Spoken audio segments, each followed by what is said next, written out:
This is All India Radio, Shillong. The Northeast News Bulletin read by Rahul Chatterjee. Mizoram Chief Minister Zoramthanga, who also holds the portfolio of Finance Minister, yesterday presented the budget for the next financial year. The budget presented, with an outlay of 11,148.89 crore rupees, is a zero deficit budget and has not imposed any new taxes. While presenting the budget proposals in the State Assembly, Chief Minister Zoramthanga called for striving hard for self-reliance given the difficult economic situation emerging out of the COVID-19 pandemic. He said the state government would try to use the global calamity as a catalyst to strive harder in achieving self-sufficiency and venturing for more scopes of revenue collection. He also asserted that measures to boost the tax and non-tax revenue will be taken up. The Chief Minister said that the state government will continue austerity measures to avoid unnecessary expenditure such as budgetary cuts in certain areas, direct recruitment and creation of posts except for extremely necessary cases, and ban on state-sponsored foreign travels. In Mizoram, all schools from class 5 to 8, colleges, universities and other higher educational institutions have reopened from yesterday. These institutions had been closed for the last 11 months due to the spread of COVID-19 pandemic.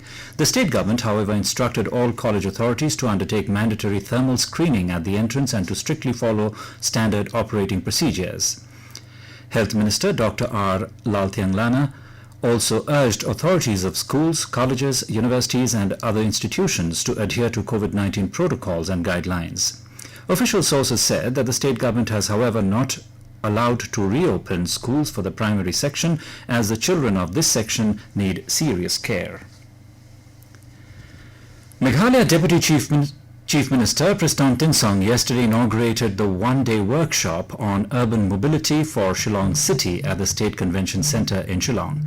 The aim of the workshop was to deliberate and prepare an action plan on the recommendations of the study on urban mobility for Shillong City conducted by the Meghalaya Infrastructure Development and Finance Corporation Limited and the Project Management Unit of the Meghalaya Integrated Transport Project, a World Bank funded project.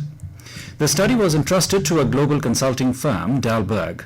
Addressing the gathering, Prestone Tynsong hoped that the recommendations made through the extensive and comprehensive study conducted by Dalberg will aid in decongesting Shillong.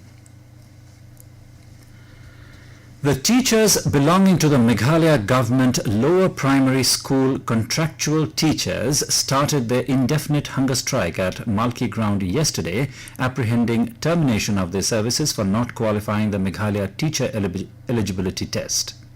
During the strike, the teachers also held placards and posters expressing displeasure over the government's intention to discontinue their services after giving many years of hard work.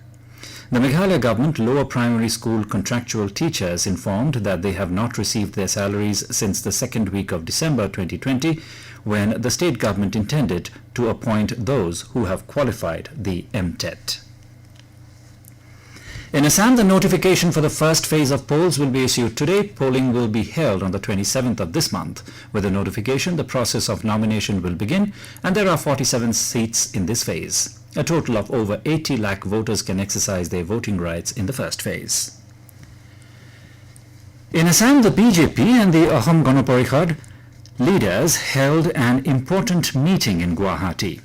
Several senior leaders, including the BJP President Ranjit Kumar Das, Chief Minister Sarbananda Sonowal and Assam Gana Parishad President Atul Bora attended the meeting.